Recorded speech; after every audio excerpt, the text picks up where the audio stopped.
100% extra machine gun rate of fire. Let's go bushwhacking! Since the footage recorded is a little bit back in time, I thought to myself, why not go ahead and do another post commentary on those two clips. That way we can have a look at how I'm playing and what I'm doing right and what I might be doing wrong right here. Let's see, we gotta get in range with that Scorch. It is so close, but yet so far. There we go, below 200 meters. In with the SRM6. First shot of this build. Everything else?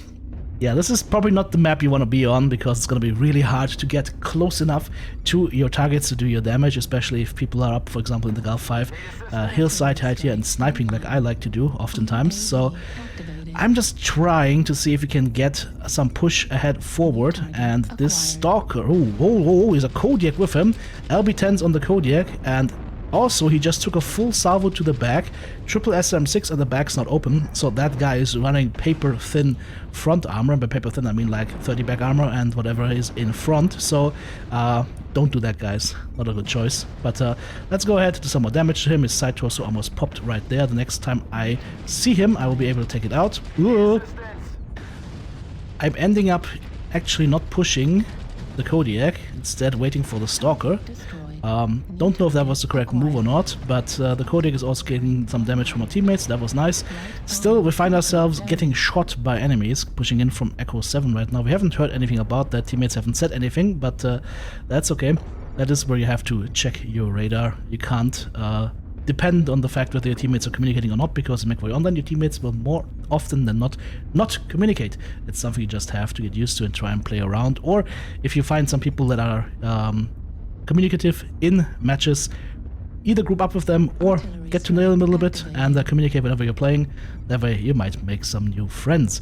In any case, I'm trying to push in behind the enemy team right now to try and see if I can do a little bit of a hammer and an anvil approach. The only problem is I've got a big anvil right now and I'm the tiniest, teensiest hammer that is possible right now, so we'll see what we can make happen here.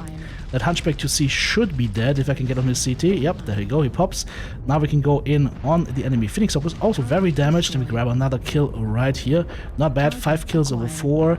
Yeah, that's not good, that's not good. That's too many targets looking straight at us, so this is the point where we have to basically vanish a little bit and move away, see if we can push either to the right side or to the left side. It is a fairly even game at this point right now, so that is not easy. That is not easy. What do you do now? You could go left side, you could go right side. I'm just going to opt to try and see if I can get a little bit of damage on the Hellfire. That's an SRM6 heavy large laser build. That is a strong alpha. And we're going to walk right into somebody's ass right here. That Hellbringer, however, he's not going to like us. Now I've got 2 new friends. The Vulcan is one-shot CT, I just saw that. The Hellbringer looks pretty fresh, but if I can switch over to the Vulcan, there we go. Vulcan thought that I wouldn't switch over to him, but that is why it's so important, guys, to press the R button and make sure that you know what's going on. Now we keep the machine guns on the Hellbringer, should be able to crit out his CT and side torso here very, very quickly, and he pops. Unfortunately, also my side torso is popped as well. Now we're one-on-one against the Mechwarrior 2C, who is still relatively fresh, so I'm not going to do much against him with my 2 heavy machine guns. They're still sniffing around me right now, so for whatever reason, even back then, I managed to get the enemies to just really focus me down. Unfortunately, you'd think we would make some progress on the other side of the battlefield, but that is not the case. In fact, we had a team kill, unfortunately, and now we are 7 kills to 10, so it looks like the enemy team is going to win this one. I don't think the Flea and the almost destroyed Viper scale shot are gonna do this. There's a chance, but it's a very low chance. Flea is also looking so well. He just got shot in the ass. Yeah, he's dead. There goes the leg, there goes the mech, and that means the scale shot is gonna be next. But relatively close game. Relatively close game. I would say I played this mostly correctly. The only thing I would have done a little bit different maybe was be a little bit more careful where I push, especially when once I pushed into the castle area. Took a little bit of too much damage there. But other than that, solid round. We got 4 kills, we got a solo kill, 2 KMDs and 800 damage. We tanked 600 with our 55 tonners. Absolutely fine right here, 460 match score together with the Viper, brought in for almost 1000 damage. Well done. The rest of the numbers could be a little bit higher, especially the assault mechs coming from an assault jock. you might forgive me that one. And here we have our second match. This is going to be on HPG Manifold. As you can see, we've spent about 2.5 minutes lurking in the basement. This is a good spot for us, and we find a customer. Marauder 2-5 Alpha, LB10s and medium lasers. Let's go in, do some damage to him, a little bit of a drive-by. I don't want to take too much damage from him, but I think together with my teammate here, we should be able to take him if we play our cards right. And I'm actually going for a mix here. I don't like that. See, you either go for the legs or you go for the side torso, but I went for a mix there, and that's not good. Should have gone straight for... Yeah, there we go. Let's take out the leg. There we go. Either focus on the leg or focus on something else. And I think I'm farming damage right now. Okay, not recommended. I think we also took some damage from up top there. Not quite sure, but let's go back into the safety of the basement. Lots of seismic targets on top of us. That's why we have seismic on the skill list for sure. That allows us to know what's going on. I'm dropping an RD in the basement that's hitting on top of me right now. As you can see, we had about 4 or 5 hit markers, so that's quite nice. And now we gotta be very careful. Yeah, they're all around us. I can't push out right now. This guy is he in range? He's in range, I just missed him. Okay, well, never mind, the TDB is drunk. Yeah, peeking this repeatedly, not a good idea. Thankfully, that was an LRM boat. If that is like a Seraph with a big last bomb alpha or whatnot, that's gonna hurt. So my recommendation there would be, after the first shot, make yourself scarce. Hello, King Crab. He's not making himself scarce, which is perfect for me. He's got AC20s, X pulses. No, my friend, I'm out DPSing you, I think. Took some damage on my right leg though. That's not good. I gotta keep an eye on that. I got a Crusader down here with me though. It's nice. We had an enemy light mech dicking around. Didn't really hit him, and he got my leg, so now we'll be limping in the basement for the remainder of this match. And that player is kind of fearless. It's got a spider friend here as well. Spider's not looking so hot, but I need to find myself a corner now, and ideally you would find for yourself like a left side wall, because that way you can just jam your leg kinda into the wall, use your destroyed leg to shield with, and get a little bit more mileage out of your mech. So yeah, losing the leg there, not great. Light mech's really good at poking you quickly and accurately. So, like I said, looked too long, took too much damage.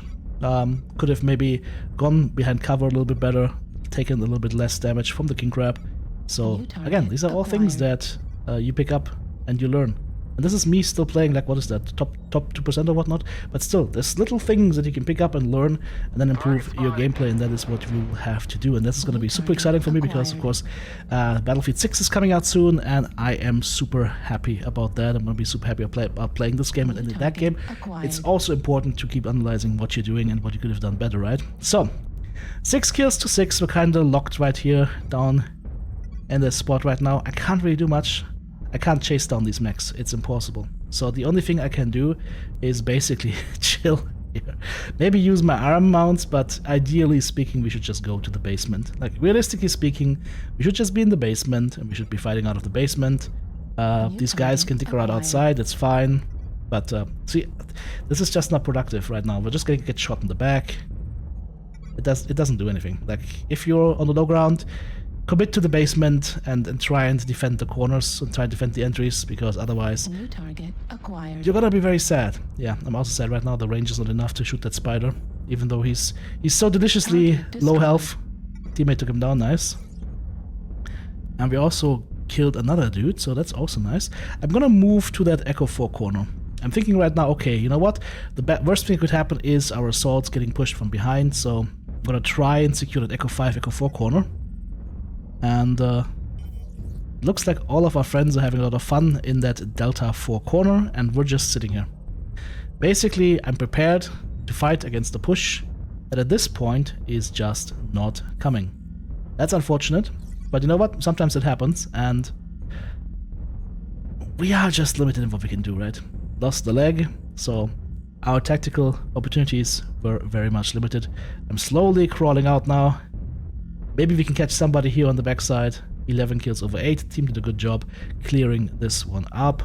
And yeah, there's only a light mech on the sidelines to say large X-Pulse Firestorm. Okay. Well, he's gonna be dead in about 2 seconds as soon as he loses that side torso. There we go. Special move. Perfectly Achieved. Well done. Well done. Good match.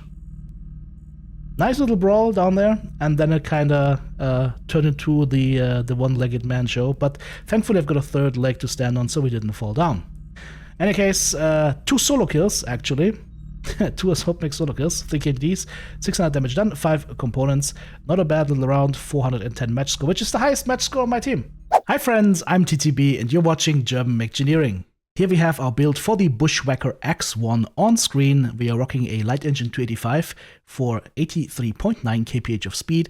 I've got a heavy machine gun in the right arm, 2 in the right torso, 1 in the left torso, 1 SRM6 launcher in the left torso, and 2 SRM6 launchers in the left arm. We also carry a total of 3.5 tons of heavy machine gun ammo, and a total of 5 tons of SRM ammo, cased everywhere so that we make sure that if an arm gets blown off or a leg gets blown off, we don't take the damage elsewhere. The center torso ammo stashes are going to get used first. NLC structure, double heat sinks, and light ferrofibers are our upgrades. As far as the clocks are concerned, this beautiful mech is benefiting from 50% velocity, and that means also missile projectile velocity, and 100% inner sphere machine gun rate of fire, meaning that you basically double the DPS of these machine guns. So that is really, really nice to see. This is also not 1.5 damage per second, so this should be like more like 3 damage per second per heavy machine gun. So that is 4 times 3, 12 damage per second, plus of course the SRM6 on top. We're also getting some extra armor throughout the mech, but that's basically it. What you end up with is a 55 tonner that is quite tanky, especially the CT having over 100 armor, and has the ability to just rain down fire upon you. And the triple SRM6 with everything that we're rocking is going to run fairly cool. It takes a long time for this thing to overheat, so you can really stay on target. If this thing can do one thing very well, it is to get close to something and then just stick to it until it's dead, which is really, really nice, of course, to have. As far as the weapon groups are concerned, guys, it is super simple and super straightforward. Basically, what you end up doing is you have 2 mouse buttons. You've got a mouse button for your heavy machine guns, you've got a mouse button for your SRM6. The heavy machine guns, I would say, start using them at about 250 meters. Optimal range is going to be around 150. And the SRM6, of course, you'll be using at 310 meters. So longer range is 310 meters maximum range. That's usually the SRM6. And the heavy machine guns, I would add them in at about 250 to 300 meters. You can probably do some damage around 300 meters, but yeah, max range actually, we see it right there, 299, so maybe 280 or so, but it really is up to you. You can also move these ammo values around a little bit, maybe half ton less SRM ammo, maybe a half ton more heavy machine gun ammo. Totally up to you guys. Just mix and match and see how it runs best for you. Try and stick with teammates. You are really, really good at helping somebody execute big targets. You're really bad at chasing down light mechs, so don't even try. You're going for the big guys. You're going for the heavies, for the slower mediums, and of course for the assault mechs. Prime targets are of course open components for heavy machine guns, or just going straight for vulnerable spots. Legs, side torso from the back, CT from the back, those kinds of things. But don't be shy. If you see an open arm on a giant assault mech that has like 3 weapons in that arm, just keep the heavy machine guns on that arm. It's gonna crit it out extremely quickly. That being said, fun mech to play, but you are a medium mech, so keep that in mind. You're not invincible. Even though you are quite tanky, it is still a bushwhacker, especially the sides are easily hittable. So if you're trying to spread the damage, wiggle your nose, yeah? Wiggle your nose. The goal is to get as much damage as possible onto your center torso, because these side torsos are gigantic targets to hit, especially these armor pots or these ammo pots up here. Like, this is gonna hit left side torso right here if somebody shoots you up there. So regardless of how far you twist, you can still be hit if somebody knows what they're doing. So keep that in mind. Still, try out this build, guys. It's a little bit out there, but I think you're gonna have a lot of fun with it. Well, it's nice to be able to get one of these more obscure mechs out there, and the Bushwacker outside of just Rack 5 is just not getting played enough, or of course Rack 2. So here you have a brawling straight into your face build, and hope you guys will enjoy that. At this point, of course, I'd like to say thank you so much to all my amazing supporters. Guys, you know I'm doing this full time. I could not do this without your help, so thank you for that. And hey, if you right there are not a supporter yet and would like to say thanks for the videos, I invite you to have a look at the video description. You'll find links to my Patreon, my merch store. You can check out my one-time donation link, or maybe use one of my Amazon affiliate links. Every little bit helps, guys. Thank you very much.